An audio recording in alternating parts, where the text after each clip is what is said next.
Lecture de l'Épître aux Hébreux. C'est pourquoi, en entrant dans le monde, le Christ dit « Tu n'as voulu ni sacrifice ni oblation, mais tu m'as façonné un corps. Tu n'as agréé ni holocauste ni sacrifice pour les péchés. Alors j'ai dit « Voici, je viens. » Car c'est de moi qu'il est question dans le rouleau du livre, pour faire, ô Dieu, ta volonté. Il commence par dire sacrifice, oblation, holocauste, sacrifice pour les péchés. Tu ne les as pas voulus ni agréés, et cependant, ils sont offerts d'après la loi. Alors il déclare, me voici, je viens pour faire ta volonté. Il abroge le premier régime pour fonder le second. Et c'est en vertu de cette volonté que nous sommes sanctifiés par l'oblation du corps de Jésus-Christ, une fois pour toutes.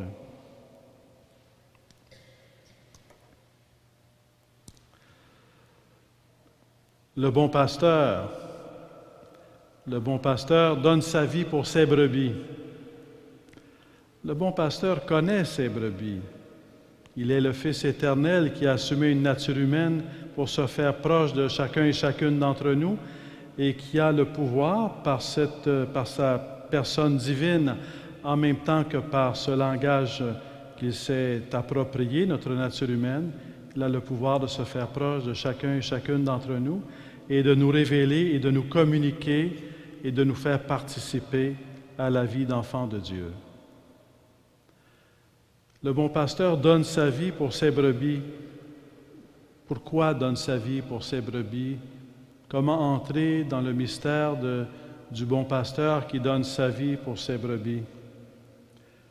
C'est bien sûr un mystère inépuisable, c'est le mystère pascal de mort et de résurrection de Jésus-Christ crucifié et ressuscité.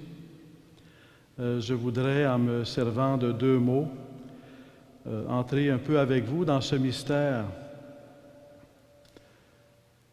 Ce sont les mots sacerdoce et sacrifice.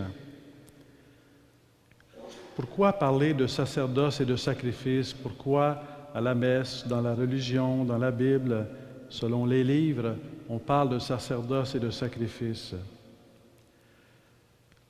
Lorsque l'être humain veut être en relation avec Dieu,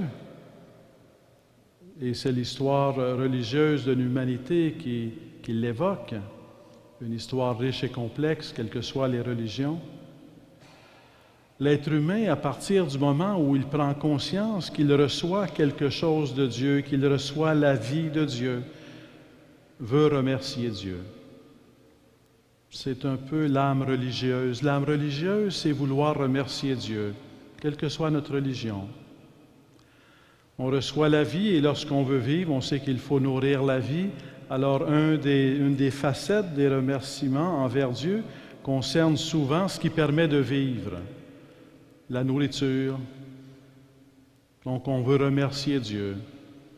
Mais si on est dans un monde païen, comment est-ce qu'on remercie Dieu pour la nourriture? Bien, c'est spontanément. On va prendre une partie de notre récolte et on va l'offrir à Dieu. On va prendre une partie de notre bétail et on va l'offrir à Dieu. Et c'est en remerciement parce qu'on voit cette récolte, on voit ce bétail, on voit la vie qui nous est donnée et la vie que l'on peut nourrir, on la voit comme un don de Dieu. Alors, offrir ce qui est offert, c'est le sacrifice. Le sens le plus simple de sacrifice, c'est ce qui est offert à Dieu. Dans le mot sacrifice, il y a le mot sacré, faire sacré. Comment est-ce qu'on constitue sacré une réalité? Bien, c'est en l'offrant à Dieu. Celui qui offre, c'est le sacerdoce. Celui qui offre, c'est le sacerdoce. Celui qui exerce le sacerdoce, c'est le prêtre. Donc, le sacerdoce offre. Ce qu'il offre, c'est le sacrifice. Le prêtre exerce le sacerdoce en offrant. Ce qui est offert, c'est le sacrifice. Et de ce point de vue-là, on peut voir qu'un fil conducteur véritablement, qui est comme au cœur du religieux et qui traverse toutes les religions, c'est l'idée de l'offrande à Dieu. Et pour offrir à Dieu, ça prend quelqu'un qui offre et quelqu'un qui est offert. Dans l'Ancien Testament, on va plus loin, parce qu'on est conscient que quelqu'un peut dire « Ah, j'ai offert ma partie de récolte à Dieu, maintenant je peux faire ce que je veux.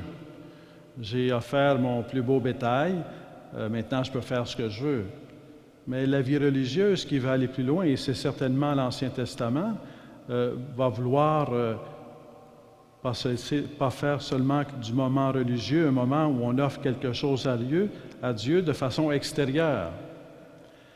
Alors, il va y avoir les commandements de Dieu, l'amour de la loi de Dieu. C'est comme une intériorisation de l'offrande. J'offre à Dieu, mais ce que j'offre, c'est ma fidélité à ses commandements. Ça va plus loin que simplement offrir une partie de la récolte ou une partie du bétail. Et c'est déjà très, très grand et très noble, tellement que Jésus lui-même va dire, hein, le Fils de l'homme n'est pas venu abolir la loi, mais l'accomplir. Alors c'est déjà très noble. Avec Jésus-Christ, on va encore plus loin. Jusqu'ici, lorsqu'on parlait de sacerdoce, de sacrifice, c'était surtout par rapport à une réalité extérieure à nous que l'on offre.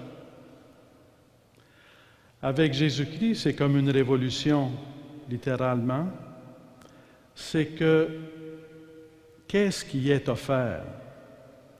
Quel est celui qui offre? Jésus offre à son Père. Parce qu'être religieux, c'est offrir à Dieu. Il offre à son Père, lui qui est le Verbe qui s'est fait chair, il offre à son Père. Et qu'est-ce qu'il offre à son Père? Une partie de la récolte? Une partie du bétail? Les commandements de Dieu? Oui, mais encore plus. Dans l'Épître aux Hébreux, c'est écrit « Me voici, ô Dieu, pour faire ta volonté ». Il offre sa volonté, ta volonté, et non la mienne, à Gethsémani. Il offre sa volonté, et de sorte que sa vie sur terre est vécue comme une offrande de sa volonté à son Père, de sorte qu'être uni à son Père dans l'amour, par amour, devient être uni à la volonté du Père, parce que aimer quelqu'un, c'est vouloir ce que l'être aimé désire. C'est vouloir ce que l'être aimé veut. Et il offre sa volonté pour être uni à la volonté du Père. C'est comme une intériorisation de l'offrande qui vient saisir toute la vie. Et nous savons tous qu'une des choses à laquelle on est attaché dans notre vie, c'est notre volonté. Hein, notre volonté propre, c'est pas facile s'en départir. Alors le Fils vit totalement dans l'offrande radicale, sans retour, une fois pour toutes, de sa volonté au Père, pour vivre en union à la volonté du Père, chaque instant de sa vie terrestre, toute son existence terrestre, la vivre en union avec la volonté du Père. On peut aussi aller un peu plus loin parce que cette volonté du Père, qui est son plan d'amour, qui est son plan de création, qui est son plan de salut, par le fait même qu'il est un plan de salut qui veut nous sauver de nos péchés, de nos souffrances et de nos morts, demande à Jésus de porter nos péchés, nos souffrances et nos morts, demande à Jésus d'offrir sa vie. Sa vie au sens littéral d'offrir son corps et son sang. Voici mon corps livré, voici mon sang versé. Et c'est là qu'on est encore davantage au cœur même de ce qu'est le sacerdoce et le sacrifice. Le sacerdoce, c'est Jésus lorsqu'il offre sa vie, lorsqu'il offre sa volonté, lorsqu'il offre sa vie. Le sacrifice, c'est sa volonté et sa vie qui sont offerts. En Jésus, le sacrifice et le sacerdoce se rencontrent. Celui qui offre et ce qui est offert sont le même. C'est une révolution dans le sens où c'est propre à Jésus-Christ d'unifier intimement ici et d'intérioriser intimement le sacerdoce et le sacrifice. C'est tellement révolutionnaire, pour ainsi dire, que le pécheur, et même le prêtre ou l'évêque, quand il est pécheur, et il l'est, parce qu'il est pécheur, il peut être tenté de réduire sa vie de sacerdoce et de sacrifice à des rites extérieurs. Et ça ne suffit pas. Le rite extérieur a sa place parce que nous sommes des êtres incarnés qui vivons dans le visible. Mais nous sommes aussi des êtres spirituels et il faut intérioriser le sacerdoce et le sacrifice. Donc le prêtre comme l'évêque, comme le baptisé. Le peuple sacerdotal, l'Église qui est le peuple de Dieu, qui est un peuple sacerdotal, est appelé à intérioriser le sacerdoce et le sacrifice pour faire de notre vie une offrande. Mais on ne peut le faire qu'en étant centré sur Jésus-Christ. Celui qui véritablement a le pouvoir d'offrir sa volonté et sa vie une fois pour toutes, il n'y a qu'un seul, c'est Jésus-Christ. Et c'est pour cela que nous sommes appelés à garder nos yeux fixés sur Jésus-Christ et à entrer dans sa vie pour que notre vie à nous-mêmes devienne une vie d'offrande à Dieu, où nous exerçons notre sacerdoce en nous offrant à Dieu, en offrant notre volonté, en offrant notre vie, et nous exerçons le sacerdoce sacrificiel de sorte que ce qui est offert, c'est notre volonté et notre vie. Tout cela n'a de sens que s'il s'agit de l'amour. Le point de départ, c'était il s'agit d'offrir à Dieu en action de grâce pour le don qu'il nous fait. Donc le sacerdoce et le sacrifice, c'est d'offrir à Dieu en action de grâce pour le don qu'il nous fait, notre volonté et notre vie. Je voudrais avec vous regarder, faire comme une méditation de la Passion, parce que ce n'est qu'ainsi que le chemin de Jésus-Christ peut vraiment entrer en nous et que nous pouvons vraiment entrer en Jésus-Christ et marcher sur son chemin et entrer dans son chemin. Lorsque Jésus est à Gethsémani, il avait déjà été tenté au désert. Vous vous souvenez des tentations au désert qui reviennent à chaque premier dimanche de Carême. Et Jésus avait été tenté, puis il avait résisté.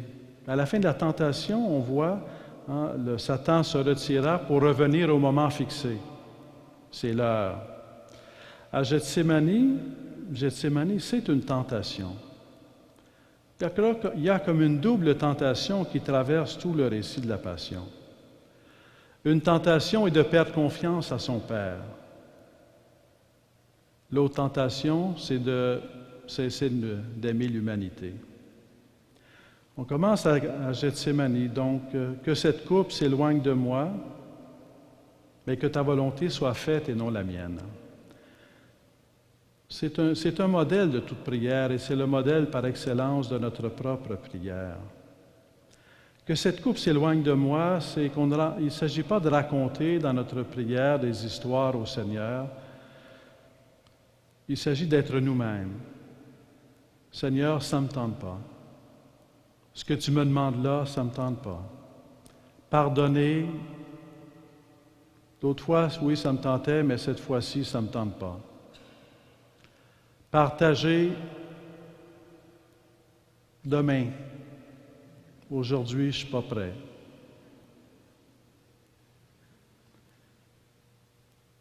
Être vrai devant le Seigneur. Seigneur, je suis malade et je n'en peux plus. Que cette coupe s'éloigne de moi.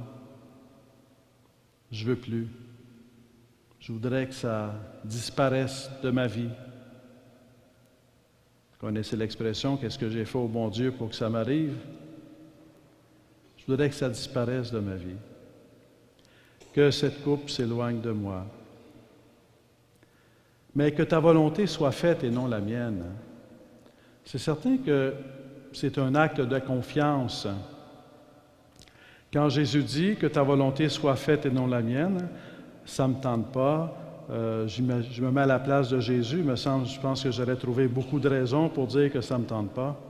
Par exemple, ça fait seulement 3 ans de vie publique. Me semble on ne pourrait pas attendre encore une dizaine d'années. J'ai seulement quelques disciples, on pourrait peut-être attendre d'en avoir plus. Ou est-ce qui va quelque part avec 12 disciples, là, puis avec un qui vient d'abandonner? C'est facile, je pense, d'imaginer des raisons pour lesquelles Jésus aurait pu dire, pour expliquer à son Père pourquoi ça ne lui tentait pas. Mais que ta volonté soit faite et non la mienne, parce que le désir le plus profond de son cœur, parce qu'il y a dans l'être humain différentes couches. Hein? Il y a les couches de surface, les couches un peu plus profondes, puis il y a le fond du fond, le centre de l'âme, notre centre. Le désir le plus profond de son cœur, c'est de faire la volonté de son Père.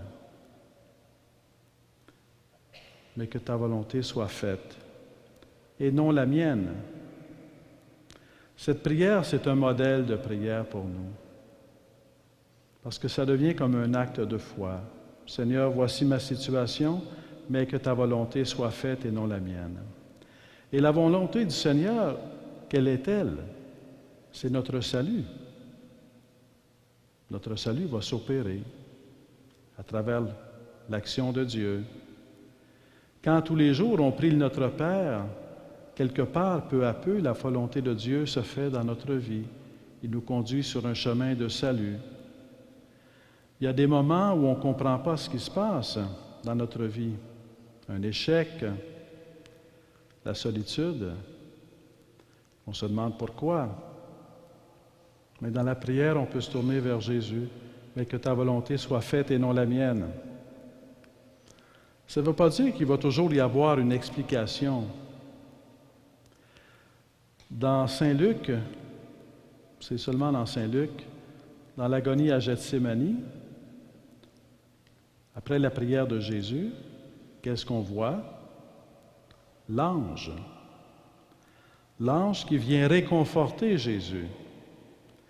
Réconforter, qu'est-ce que ça veut dire au sens littéral du terme? C'est pas tellement dans le sens de consoler. C'est pas grave, tu vas voir, ça fera pas trop mal. Non, c'est pas ça. C'est réconforter dans le sens de rendre fort.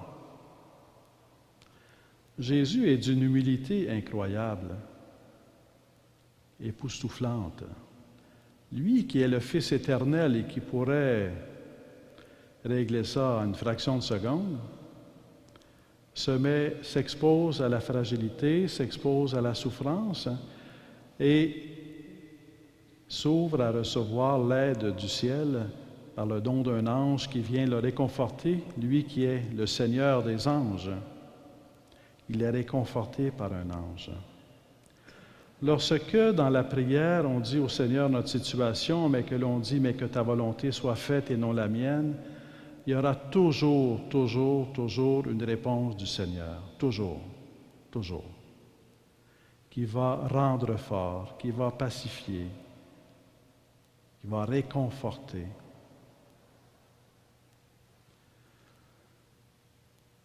À l'agonie, dans un certain sens, Jésus sait encore pourquoi il est appelé à souffrir, pourquoi il est appelé à mourir sur la croix, pourquoi il est appelé à être rejeté, à souffrir et à mourir sur la croix. Mais sur la croix, c'est le pourquoi. C'est déjà quelque chose de souffrir. Mais quand on ne sait plus pourquoi on souffre, c'est comme décupler la souffrance. Ça n'a plus de limite. Pourquoi? Pourquoi m'as-tu abandonné? Pourquoi cette solitude? Pourquoi cet abandon? Pourquoi cette mort dans l'âme? Pourquoi cette détresse? Pourquoi cette angoisse? Pourquoi? Pourquoi m'as-tu abandonné? Remarquez bien qu'on vient à la question de la confiance au Père. À Gethsémani, il a dit « Mais que ta volonté soit faite et non la mienne ». Lorsqu'il dit pourquoi, comment se manifeste la confiance au Père? En principe, s'il dit pourquoi m'a-t-il abandonné, ça pourrait vouloir dire qu'il a perdu confiance au Père. Mais ce n'est pas tout à fait ça. J'attire votre attention sur le fait qu'il parle au Père. À la limite, s'il s'était penché et avait dit à Jean ou à Marie, je ne sais pas pourquoi il m'a abandonné, pourquoi m'a-t-il abandonné, ça serait différent. Mais ce n'est pas à Jean ou à Marie qu'il parle. Pourquoi m'a-t-il abandonné? C'est à son Père qu'il parle. Pourquoi m'a-t-il abandonné? Qu'est-ce que ça veut dire? Ça veut dire qu'au fond de son âme, il sait qu'il n'a pas abandonné. Mais dans toute la nature humaine qu'il a assumée, il vit la souffrance de l'abandon. Il vit la souffrance de l'abandon pour porter le poids de tous nos péchés, de nos souffrances et de nos morts. Il vit le poids de l'absence de Dieu. Il vit le poids de l'éloignement de Dieu. Mais au fond de lui-même, il sait que son Père est là et il lui parle. Pourquoi m'as-tu abandonné? Donc, il reste dans la confiance. Satan aurait voulu qu'à travers l'agonie et la mort sur la croix, Jésus cesse de faire confiance en son Père et cesse de nous aimer. Mais il n'a jamais cessé de faire confiance à son Père. Et quelles sont une autre parole adressée à son Père? Entre tes mains, je remets mon esprit. On ne fait pas ça envers quelqu'un qui nous a abandonnés. C'est parce qu'il sait qu'il est là, au fond de son âme, au fond de sa personne divine. Mais il a pris au sérieux l'incarnation et il a voulu vivre à travers notre nature humaine la souffrance jusqu'au bout. Un autre aspect, c'est de nous aimer, parce qu'il s'offre au Père pour nous. Ses disciples, au début de l'Évangile, c'est écrit, qui tantôt ils le suivirent. Mais au moment de l'arrêt à Gethsémani, c'est écrit, se retournant, ils s'enfuirent. On aurait fait la même chose, soit dit en passant. Mais après la Pentecôte, ils vont aller jusqu'à la croix, mais sans l'Esprit Saint, c'était impossible. Et quelle est la réaction de Jésus qui a été abandonné, délaissé, qui a été crucifié, qui a été, une semaine avant, applaudi, on connaît le dimanche des Rameaux, et que là, ce cri de haine, crucifie-le, crucifie-le, qu'est-ce qu'il fait? Qu'est-ce qu'il dit? À son Père, pardonne-leur, car ils ne savent ce qu'ils font. Pardonne-leur. Il ne cesse jamais de nous aimer.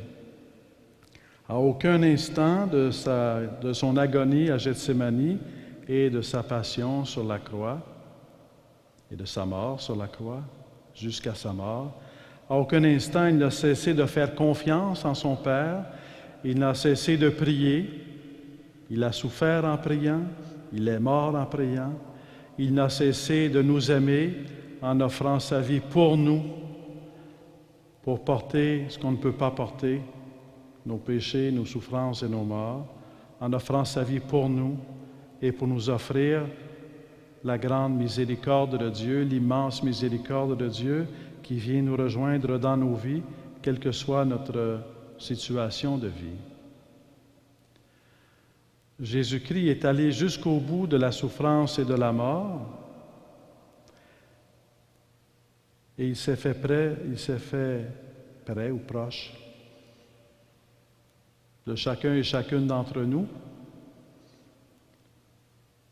quelle que soit ma souffrance, quelle que soit ma mort, quel que soit mon péché. Il n'y a pas de situation où je ne peux trouver Jésus-Christ présent. J'ai seulement qu'à dire « Seigneur, Seigneur », à me recueillir, « Seigneur ». Et plus ce cri vient du fond de l'âme, plus ce cri est un cri de douleur qui saisit notre être tout entier, plus il est authentique et profond et sincère, plus Dieu répond. Répond d'une façon inouïe, d'une façon au-delà de toutes les réponses humaines que l'on puisse trouver. On a besoin de Dieu et d'une réponse de Dieu. On a besoin aussi d'une réponse humaine, mais il y a une réponse de Dieu qui dépasse toutes les réponses. Il y a une réponse de Dieu pour nous, pour notre situation. La première victoire de Jésus-Christ sur la mort, ce n'est pas la résurrection. La première victoire de Jésus-Christ sur la mort, c'est qu'il est aimé jusqu'à la mort.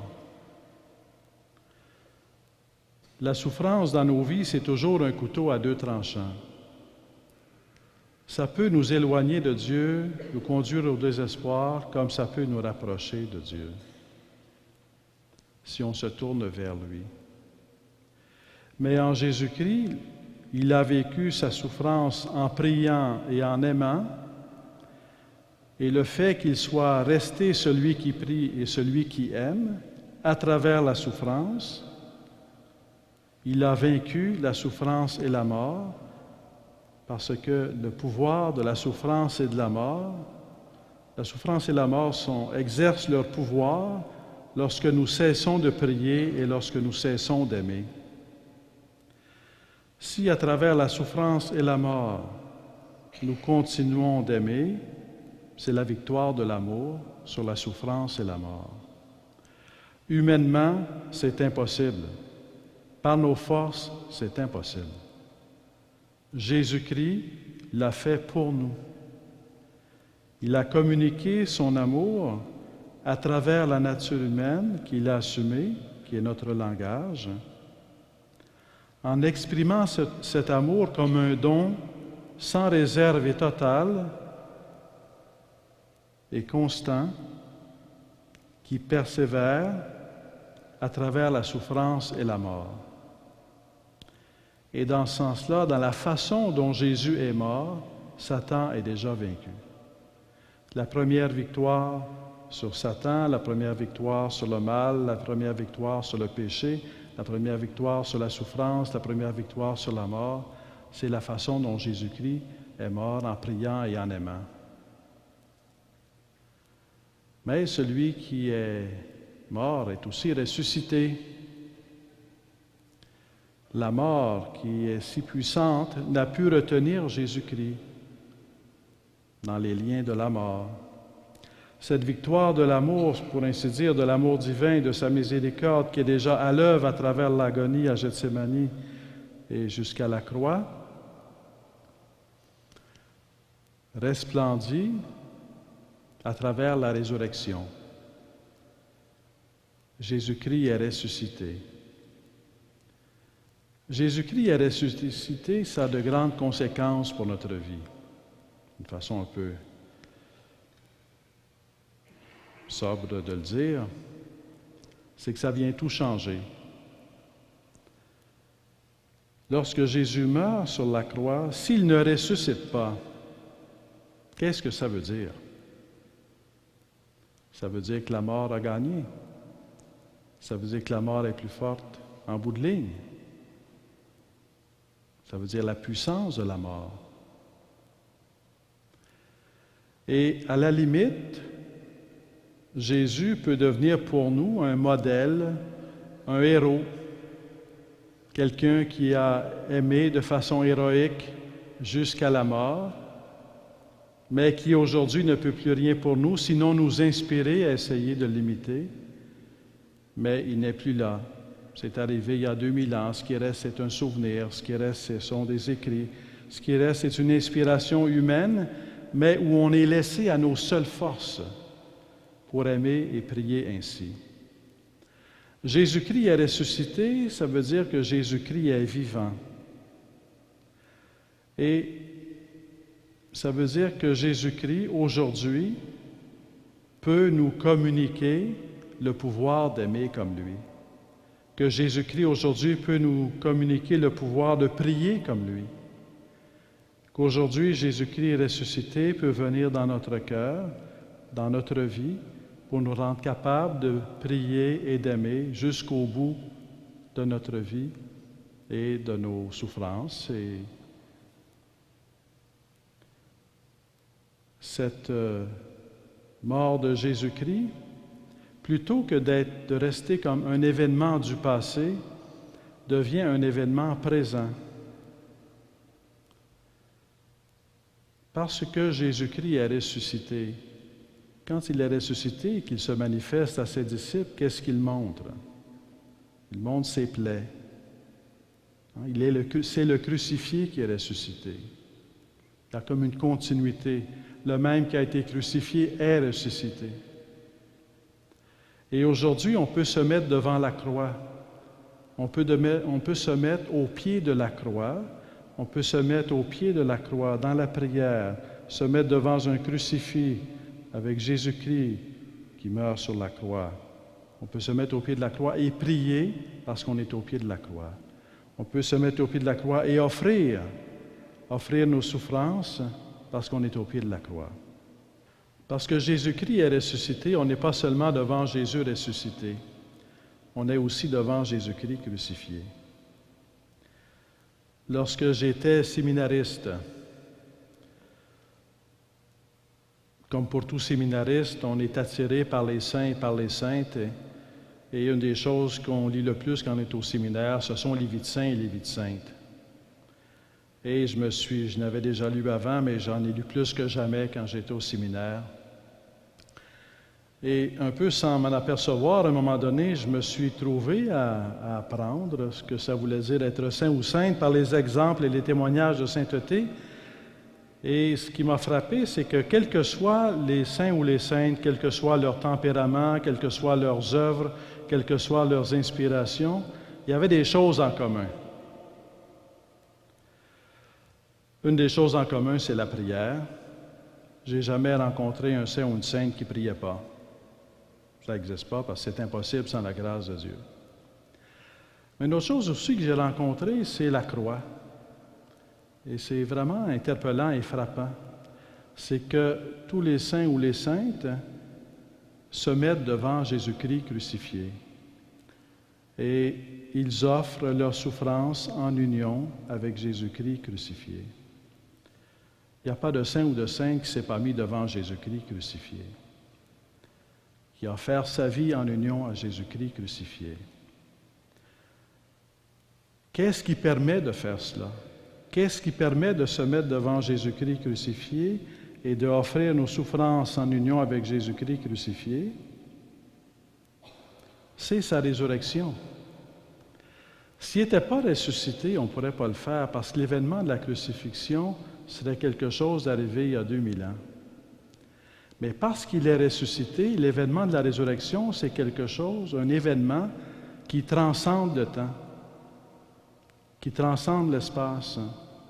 Et aujourd'hui, on peut tous, chacun et chacune d'entre nous, dans la prière, seul dans notre chambre, dans la chapelle, dans l'église, dans la nature, en prenant une randonnée, on peut se recueillir et se mettre devant Jésus-Christ crucifié, parce qu'il est ressuscité. Et par la puissance de sa résurrection, Jésus-Christ vient nous unir à lui, parce que ce n'est pas nous qui nous unissons à Jésus, c'est lui qui nous unit à lui. Il vient nous unir à lui pour qu'à travers l'offrande de nos souffrances, la prière et l'amour soient vainqueurs dans notre vie. Qu'à travers l'offrande de nos souffrances, le pouvoir de la paix de Jésus-Christ nous transforme. Ça m'a toujours interpellé le fait que la signification de la résurrection du point de vue où rien ne peut empêcher Jésus-Christ de nous donner sa paix. Rien ne peut empêcher Jésus-Christ d'agir dans notre cœur. Il n'y a aucune souffrance, si grande soit-elle, aucune détresse, si grande soit-elle, qui puisse empêcher Jésus-Christ de nous donner sa paix, de nous pacifier.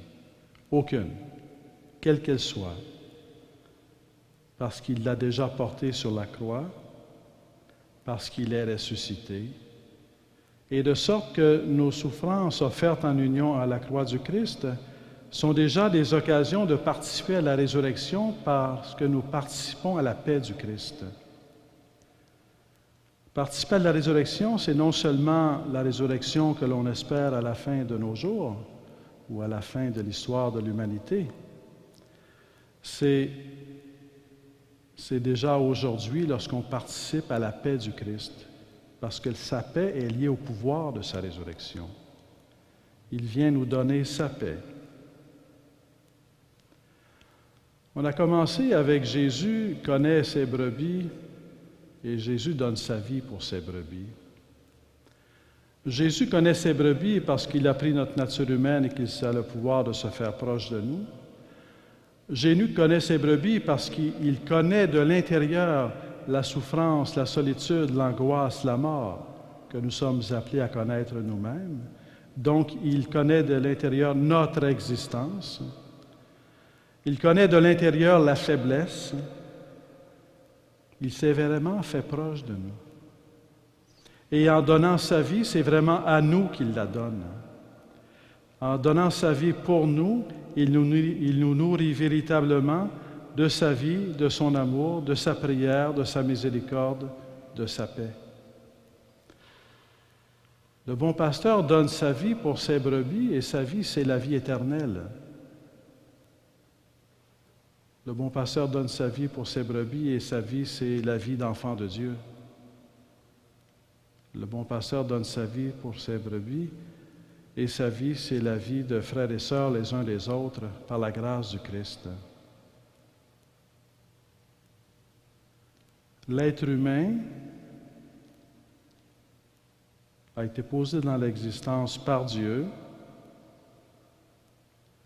pour la vie éternelle. Le seul qui a le pouvoir de nous conduire à cette vie éternelle, une vie vers le Père, par le Fils, dans l'Esprit, c'est Jésus-Christ. Lorsque Jésus-Christ vient dans le monde il y a 2000 ans, il est véritablement le centre de l'histoire. Parce que tout ce qui précède dans l'ordre de la création, comme dans l'ordre de l'histoire sainte, c'est pour préparer l'incarnation. Il est vraiment le centre de l'histoire. Par sa mort et sa résurrection, non seulement il est au centre de l'histoire, il continue d'être le centre de l'histoire, mais il a déjà atteint la fin des temps. Parce que la fin de l'histoire de l'humanité, c'est de la résurrection. En étant mort et ressuscité, il saisit toute l'histoire de l'humanité. Il est le centre de l'histoire, il est la fin des temps.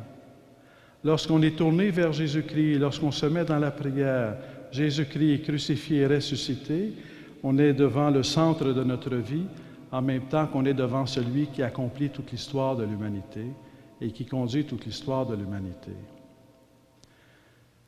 Dans nos vies personnelles, nous vivons des moments incertains. Dans la vie de la société, nous vivons des moments incertains. Dans la vie de l'histoire du monde, nous vivons des moments incertains. Vous connaissez Saint Augustin, le grand-père, ce père de l'Église. Alors, il dit ceci un jour. Et on est au 4e siècle. Il y a des gens qui trouvent qu'aujourd'hui, ça va mal. C'est plus comme avant. On est au 4e siècle. Alors, il dit, j'ai des petites nouvelles pour vous. Depuis le péché originel, ça va mal. Et moi, j'ose compléter Saint-Augustin. Un petit peu. Ça va aller mal jusqu'à la fin du monde. Mais par contre, Jésus-Christ est présent. Le salut est présent. Sa vie est présente. La question, ce n'est pas est-ce que le salut existe. Il existe. La question, ce n'est pas est-ce que la paix existe? Elle existe en Jésus-Christ. La question, ce n'est pas est-ce que la vie existe? La vie éternelle existe en Jésus-Christ. La question, c'est en voulons-nous? Voulons-nous de la vie de Jésus-Christ? Voulons-nous de la paix de Jésus-Christ? Voulons-nous nous unir à Jésus-Christ? Voulons-nous vivre en enfants de Dieu ici et maintenant? Je dis ici et maintenant parce que l'être humain, c'est quelqu'un qui ne voudrait pas nécessairement dire non à Dieu. Mais il y a toutes sortes de façons de dire non. Une façon de dire non, c'est de dire demain. Demain, Seigneur, tu vas voir tout ce que je vais faire pour toi. Mais laisse-moi aujourd'hui. Seigneur, demain, je suis prêt à aller jusqu'à la croix. Mais sois un bon pédagogue avec moi, là. Conduis-moi pas là tout d'un coup, là. Vas-y doucement, là, pour que je m'en aperçoive pas. Demain. Et c'est pour ça que le ici et maintenant est important dans un certain sens. Hein. On est appelé à prier ici et maintenant. On est appelé à ouvrir notre cœur ici et maintenant. Est-ce que c'est facile? Non. Est-ce que c'est possible tout seul? Non. C'est pas possible. Est-ce que c'est possible? Avec la grâce de Jésus-Christ et ensemble? Oui. Pourquoi est-ce qu'il y a un chapelet avant la catéchèse? Parce que l'enseignement le plus important, c'est l'enseignement de l'Esprit Saint dans nos cœurs. Et que Marie, qui a été docile à l'Esprit Saint, peut prier pour nous pour que nous aussi nous soyons dociles à l'Esprit Saint. C'est l'œuvre de Dieu en nous. La pastorale, ce n'est pas quelque chose que l'on fait maintenant que Jésus-Christ n'est plus là. La pastorale, c'est Jésus-Christ. C'est lui la pastorale.